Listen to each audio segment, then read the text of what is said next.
Hello Vizag diesel and petrol vehicles ఏవైనా సరే వాటి యూజర్స్ కి ఒక గుడ్ న్యూస్. నా కార్ కి కార్బన్ క్లీనింగ్ చేపిద్దామని వచ్చాను.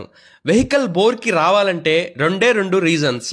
ఫస్ట్ రీజన్ ఏంటంటే ఇంజన్ లోపల కార్బన్ ఫుల్ గా బ్లాక్ అయిపోవడం. సెకండ్ రీజన్ ఏంటంటే పిస్టన్ అనేది డ్యామేజ్ అయిపోవడం. అలా పేరుకుపోయిన కార్బన్ ని విగ్నెస్ ట్రేడర్స్ వారు క్లీన్ చేస్తున్నారు.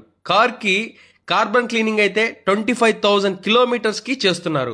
బైక్ అయితే 15,000 కిలోమీటర్స్ కి కార్బన్ అనేది ఏర్పడి పేరుకుపోయి ఉంటుంది. కాబట్టి కార్బన్ క్లీనింగ్ చేయించడం వల్ల మన వెహికల్ కొన్నప్పుడు ఎంత పికప్ తో ఉంటుందో అంతే ఫ్రెష్ గా ఉంటుంది. కార్బన్ క్లీనింగ్ చేయించడం వల్ల మనకి చాలా యూజెస్ ఉంటాయి. నెంబర్ 1, 100% పికప్ పెరుగుతుంది. నెంబర్ 2, నాయిస్ అండ్ వైబ్రేషన్ తగ్గుతుంది. నెంబర్ 3, వెహికల్ స్మూత్ అవుతుంది. నెంబర్ 4, 100% బ్లాక్ స్మోక్ క్లియర్ అవుతుంది. Finally number 5, 100% delivery engine mileage వస్తుంది. అన్నిటికంటే హైలైట్ ఏంటంటే మీ వెహికల్ సర్వీస్ కి పంపించలేకపోయినా మీ దగ్గరికి వచ్చి డోర్ స్టెప్ సర్వీసెస్ కూడా చేస్తారు. మీరు కూడా మీ వెహికల్స్ కి కార్బన్ క్లీనింగ్ చేయించాలనుకుంటే మన వైజాగ్ లో Maddilapalem Isukathota near Skoda showroom opposite to Honda showroom దగ్గర ఉన్న మన విగ్నెస్ ట్రేడర్స్ కి వచ్చి మీ వెహికల్ కి సర్వీస్ చేయించుకోండి. ఇంకా ఏమైనా డౌట్స్ ఉంటే స్క్రీన్ మీద కనిపిస్తున్న నెంబర్ కి కాల్ చేయండి.